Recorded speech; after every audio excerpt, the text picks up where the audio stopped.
नमस्कार, आप देख रहे हैं दैनिक न्यूज बिहार और मैं मुन्ना गौड़। आज हम मौजूद हैं बगहा नगर परिषद के वार्ड नंबर 5 में। और यहाँ एक बगहा का लाल और कहा जाए चंपारण का लाल, जो कि एमवीआई परिवहन विभाग में एमवीआई का जो पद होता है उस पे इन्होंने सफलता अर्जित किया है। हम उनसे बात करेंगे और उनसे जानेंगे कि किस तरह से उन्होंने तैयारी की और कैसे इस मुकाम को हासिल किए। क्या नाम है बाबू आपका? मेरा नाम रोशन राज है। पिताजी का क्या नाम है? चंद्रमणि प्रसाद। और माँ का नाम उमा देवी है। आपने कहाँ किस तरह से तैयारी किया कि इतनी बड़ी सफलता? एमवीआई का जो पद होता है, मोटर व्हीकल इंस्पेक्टर, परिवहन विभाग में बहुत बड़ा पद होता है और बगहा जैसे छोटे शहर में, इसलिए छोटा कह रहा हूँ कि यहाँ आज की भी डेट में आजादी के 75 साल के बाद भी यहाँ कोई अंगभूत कॉलेज, सरकारी कॉलेज नहीं है। पढ़ाई का जो शिक्षा का जो स्तर है आज बगहा में वैसा ही पड़ा हुआ है जैसा कि आजादी के बाद था। 75वां हम लोग वर्षगांठ मनाया है, लेकिन शिक्षा का स्तर जो बगहा में है अभी भी निम्न स्तर पर है। लोग बेतिया, मोतिहारी, मुजफ्फरपुर, पटना तैयारी करते हैं, लेकिन ये लड़का यहाँ देखिए सफलता अर्जित किया है। हम उनसे फिर बात करेंगे। तो कहाँ से आपने तैयारी किया, कैसे तैयारी किया, कुछ बताइए। सर, एग्जाम का जो वैकेंसी आया था 2020 में आया था, तो मेरा पूरा प्रिपरेशन घर से ही हुआ है। हाँ, लेकिन ये इसके पहले का जो भी मेरा बैकग्राउंड रहा, एजुकेशनल बैकग्राउंड, वो उसका अहम योगदान है इस एग्जाम को निकालने में। मेट्रिकुलेशन मैंने बिहार बोर्ड से ही किया है। और मेट्रिकुलेशन के बाद ही मेरा सिलेक्शन गवर्नमेंट पॉलिटेक्निक छपरा में हुआ था। और वहाँ से पास आउट होने के बाद लेटरल एंट्री के थ्रू बिहार सरकार के इंजीनियरिंग कॉलेज से मैंने बीटेक भी किया, मैकेनिकल इंजीनियरिंग में। और फिर उसके बाद मैंने सेंट्रल यूनिवर्सिटी से master of social work, masters किया मैंने सोशल वर्क में, सेंट्रल यूनिवर्सिटी मोतिहारी से। और मैट्रिक का एग्जाम कब आप दी? मैट्रिक का एग्ज़ाम मैंने 2011 में दिया। जी, जी। ये इतनी बड़ी जो आपने सफलता अर्जित किया है, एमवीआई जो पद होता है, मोटर व्हीकल व्हीकल इंस्पेक्टर का जो पद होता है, तो आपको ये इस क्षेत्र में जाने का कहाँ से आपको मतलब ये हुआ कि हाँ हम परिवहन विभाग में जाए? सर, ऐसे देखा जाए तो मैट्रिकुलेशन के बाद ही जब ब्रांच सेलेक्शन करना था, तो मैंने डिप्लोमा जो किया था मैकेनिकल ऑटोमोबाइल से स्पेशलाइजेशन से मैंने किया था। ठीक है, तो वहीं से एक तरह से प्रेरणा बना हुआ था कि एक एमबीआई का पोस्ट होता है जो बीपीएससी के थ्रू कंडक्ट होता है, तो कभी ना कभी वो आएगा। उस समय आया हुआ था, तो आज हमको मौका मिला और उस परिस्थिति को भुनाने में मैं सफल हो पाया। इतनी बड़ी सफलता मिली है आपको, क्या कहना चाहेंगे यहाँ के जो बच्चे अभी पढ़ रहे हैं, जो तैयारियां कर रहे हैं, उनको क्या कहना चाहेंगे? किस तरह की तैयारियां करें वो कि उनको भी सफलता मिले और बगहा और चंपारण और हमारे शहर का नाम हो। मैं यहाँ के बच्चों को कहना चाहूँगा कि निरंतर प्रयास, सतत प्रयास करें और धैर्य बनाए रखें, अगर गवर्नमेंट सेक्टर में जॉब लेना है तो। अदरवाइज अगर प्राइवेट सेक्टर में आप जॉब लेते हैं तो कोई भी काम मिलता है, पूरे मनोयोग से करें, आपको हर सफलता हर क्षेत्र में मिलेगा। इस सफलता का श्रेय आप किसको देना चाहते हैं? सर, इस सफलता का श्रेय मैं अपने माता पिता, भाई बहनों को देना चाहूँगा। सबसे ज़्यादा श्रेय तो मैं अपनी दीदी को देना चाहूँगा, जो खुद कृषि अभियंता है, गोरखपुर में अभी पोस्टेड है। और उनका मार्गदर्शन रहा पूरे प्रक्रिया के दौरान, शुरू से लेकर आज तक। तो उन्हीं मतलब इस क्षेत्र में जाने, परिवहन क्षेत्र में जाने का जो भी आपको जहाँ से मतलब जी, आपको मार्गदर्शन। इंजीनियरिंग लाइन से रिलेटेड, साइंस और टेक्नोलॉजी से रिलेटेड जो पढ़ाई होता है, उसमें कहीं न कहीं जो कि हमसे सीनियर थी, आगे क्लास में थी, तो हमेशा पढ़ाते रहती थी। तो वो मार्गदर्शन मेरे लिए काफ़ी अच्छा साबित हुआ। कितने देर तैयारी करते थे पढ़ाई के दौरान आप? कितने देर मतलब पढ़ते थे कि देखिए मैं इसलिए पूछ रहा हूँ कि जो भी बच्चे यहाँ तैयारी कर रहे हैं, बहुत साधारण बगहा एक शहर है और तैयारी करना यहाँ बहुत कठिन होता है बाहर जाके। तो कितने कैसे आप मतलब तैयारी कर रहे थे कि इतनी अच्छी सफलता आपको मिल गई और पहले ही मतलब जो प्रयास होता है?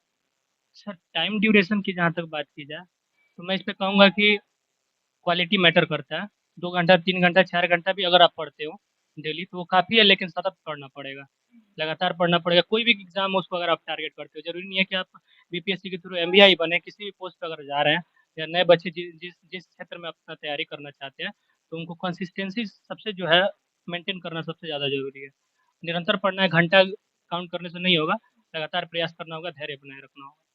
अभी एमबीआई का जो एग्जाम हुआ है मतलब वो बीपीएससी के या फिर किस बोर्ड के अधीन होता है? ये बिहार लोक सेवा आयोग बीपीएससी के थ्रू कंडक्ट होता है, जो कि एक तकनीकी पोस्ट है, जो एक इंजीनियर के लिए पोस्ट होता है, और कहीं न कहीं प्रशासन से भी रिलेटेड होता है, जो कि 3 स्टार वाला पोस्ट होता है इंस्पेक्टर का। जी सर।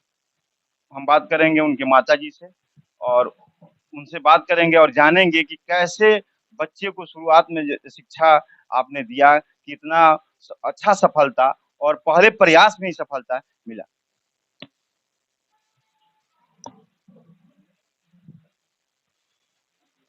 कैसे आपने शिक्षा दीक्षा की तरफ बच्चे को, क्योंकि माँ ही पहली गुरु माँ ही होती है, पाठशाला यहीं से शुरू होता है और इतनी अच्छी सफलता और बड़ी सफलता और प्रथम प्रयास में ही मिला है, तो कैसे आपने बच्चे को शिक्षा दीक्षा की? बच्चे को तो कलम पकड़ा के अपना हाथ लिखाते थे, बस पकड़वा के लिखवाते थे, लिखते थे, ये पूछते थे माँ किस तरह लिखाएगा, तो हम बताते थे इस तरह लिखा है क, इस तरह ख, इस तरह बहुत मेहनत किए उनके साथ, संघर्ष किए, आगे बढ़ते गए। मेरी मम्मी अपने आप में भी चूँकि मशीन वगैरह के बारे में खुद से खोल सकती है, मतलब हम देखे हुए मैकेनिक से रिलेटेड काम खुद से कर लेती है। ये इनके पास टैलेंट है, तो ये कहीं न कहीं हमको लगता है कि जेनेटिकली मिला है हमको, जो एक इंजीनियर के में होना चाहिए। माँ बहुत प्रयास करती हैं बच्चों के जीवन में शिक्षा से लेके तमाम उनकी जरूरी जो भी आवश्यकताएं होती हैं समय समय पूरा करना भी एक बहुत बड़ा परिश्रम होता है। हम बात करेंगे इनके पिताजी से। आपको बता दें कि इनके पिताजी भी अधिवक्ता हैं। हम उनसे भी जानेंगे कि कैसे अपने बच्चे को इस क्षेत्र में लाए। क्या नाम है सर आपका? चंद्रमणि प्रसाद नाम है, अधिवक्ता हूँ बगहा सिविल कोर्ट में और न्याय मिथुन ग्राम कचहरी लक्ष्मीपुरम पूर्वा में। बच्चा आपका इतना बड़ा सफलता प्राप्त किए हैं, पहले तो हम बधाई देना चाहते हैं आपको। और बगहा बगहा जैसे छोटे शहर में, क्योंकि देखिए मैं बार बार इसलिए कह रहा हूँ कि यहाँ शिक्षा का वो क्षेत्र नहीं है जैसे बेतिया, मोतिहारी, मुजफ्फरपुर, पटना वगैरह में है। बड़े शहरों में कहा जाता है कि बड़े शहरों के ही बच्चे सफल होते हैं, लेकिन एक इतिहास हो गया कि बगहा में भी इतना बड़ा पद एक बच्चा जो प्रथम प्रयास में ही लाता है, तो क्या कहना चाहेंगे आप? देखिए, जब शुरुआती दौर में बच्चे प्रारंभिक शिक्षा से जब थोड़ा-सा ऊपर जाते हैं, 5वीं क्लास वगैरह कक्षा में जाते हैं, उस समय वो पॉइंट होता है ध्यान देने के लिए कि उस समय बच्चे को अगर पढ़ने में रुचि जागृत हो जाए, तो उसके बाद वो स्वयं पढ़ने लगेगा, आपको उसको सिर्फ गाइड करना है। तो रुचि जागृत अगर वहाँ नहीं होती है, तो आगे वह पढ़ने में मन नहीं लगेगा, सारा सब्जेक्ट। हमने पिक किया ये क्योंकि 5वीं क्लास में जब ये लोग हमारे शुरू से ही जो बड़ी बच्ची है, जो एग्रीकल्चर ऑफिसर है, तो उसको भी और इनको भी और बाकी जो बच्चे हैं उनको मैंने 5वीं कक्षा में, चौथी से जब 5वीं में ये लोग पहुँचे थे, तो हम इन लोगों में पढ़ाई के प्रति रुचि जागृत करने का प्रयास करते थे। तो हम कॉम्पिटिटिव तैयारी इन लोगों को करा देते थे, मैथमेटिक्स वगैरह बढ़िया से जो बनाने लगता था, मन लगने लगता था, तो ये लोग अपने से उसके बाद आगे बढ़ना और पढ़ना शुरू कर देते। तो ये जब 5वीं कक्षा में थे तो मैंने इनकी तैयारी कराई थी और मैथमेटिकल एनालिसिस वाला तैयारी जो इनका हुआ था नवोदय का एग्जाम दिलाने के लिए, उस समय इनका पढ़ने में मन लगा और ये उसके बाद से लगातार ये आगे बढ़ते गए। स्वयं अब पढ़ने में ये बिजी हो गए और इनको इंटरेस्ट जागृत हुआ और ये पढ़ते गए। उसके बाद मैंने, अब समझिए कि बिहार गवर्नमेंट में लोग कहते हैं कि बिहार गवर्नमेंट का स्कूल ऐसे वैसे है, लेकिन मेरे साथ ऐसी बात नहीं है। हमारा बच्चा मिडिल स्कूल पटखौली, राजकीय मध्य विद्यालय पटखौली से मिडिल स्कूल में था, वहाँ भी अच्छा था। उसके बाद ये नरईपुर हाई स्कूल में गया, गवर्नमेंट का ही स्कूल है, वहाँ से पढ़ाई किया मैट्रिकुलेशन का। उसके बाद गवर्नमेंट का ही पॉलिटेक्निक कॉलेज है छपरा में, जहाँ से इसने ऑटोमोबाइल इंजीनियरिंग में डिप्लोमा में दाखिला लिया। डिप्लोमा के बाद लेटरल एंट्री से वो गया मोतिहारी एमईसी इंजीनियरिंग कॉलेज में। उसके बाद से सेंट्रल यूनिवर्सिटी है, महात्मा गांधी सेंट्रल यूनिवर्सिटी मोतिहारी में जो खुला है, उसमें इसका नामांकन हुआ, वहाँ से पीजी पोस्ट ग्रेजुएशन किया और उसके बाद तो अभी लगातार अपने स्वयं से घर पर ही रह कर तैयारी करता था, कोई दूसरा साधन तो यहाँ था नहीं, तो तैयारी करते करते तब जाके इसमें। बगहा के बच्चों को क्या कहना चाहेंगे कि देखिए कि लोगों का धारणा बन चुका है कि प्राइवेट स्कूल में पढ़ते हैं जो कि काफी महंगा स्कूल पड़ता है। अभी यहाँ देखिए एक बहुत बड़ा ऐतिहासिक काम हुआ है कि सरकारी मतलब स्कूल से पढ़ के और एमबीआई जैसे बड़े पद पर जाना एक बहुत बड़ा सफलता है। तो यहाँ के बच्चों को क्या कहना चाहेंगे कि कैसे वो पढ़ें, कैसे तैयारियां करें? रुचि जागृत करें और गार्जियन से, अब चूंकि गार्जियन है तो गार्जियन से भी कहना चाहें कि जैसे ही बच्चा 5वीं कक्षा में जाए, 5वीं कक्षा में अलर्ट हो जाए, उसके प्रति सचेत हो जाए। और बचपन में पढ़ने में मन नहीं लगता है, खेलने में ज़्यादा मन लगता है, तो चलिए खेलना भी अच्छी बात है, जिसमें बच्चे की रुचि हो उसके तरफ उसके मोटिवेशन को मोड़ें और ताकि अगर पढ़ने में अगर रुचि है, उसकी बेहतरीन रुचि है, तो पढ़ने में उसके मोटिवेशन अगर करते हैं, तो वही पॉइंट होता है। एक वहाँ पॉइंट होता है और एक मैट्रिकुलेशन में पॉइंट होता है। तो वहाँ पर जब वो 5वीं कक्षा में होता है, तो उस समय अगर उसको कॉम्पिटिटिव तैयारी जैसे ही कराएँगे, उसकी रुचि जागृत हो जाएगी पढ़ने में, तब वो स्वयं पढ़ने लगेगा। आप उसको पीट के नहीं पढ़ा, किसी बच्चा को पीट के नहीं पढ़ा सकते। वो उसकी रुचि जागृत कर दीजिए और क्रॉस हैंड खड़ा होकर उसको देखिए, कि सिर्फ मन ही मन और उसके साधनों को पूरा कीजिए, जो भी आपके पास साधन है, वो स्वयं निकलता जाएगा। जब तक स्वयं उसके अंदर रुचि जागृत नहीं होगी, वो नहीं निकलेगा। इसलिए गार्जियन कि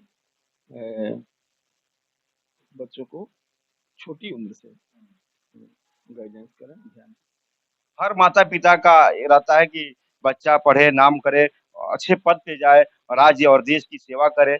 देखिए यहाँ दोनों माता पिता अपने बच्चे को किस दिशा की तरफ ले गए कि आज पहली सफलता में ही बच्चा एमबीआई जैसे बड़े पद पर, बगहा जैसे छोटे शहर में, मैं इसलिए बार-बार कह रहा हूँ कि यहाँ देखिए शिक्षा का स्तर आज भी सही नहीं है, कोई भी सरकारी कॉलेज नहीं है।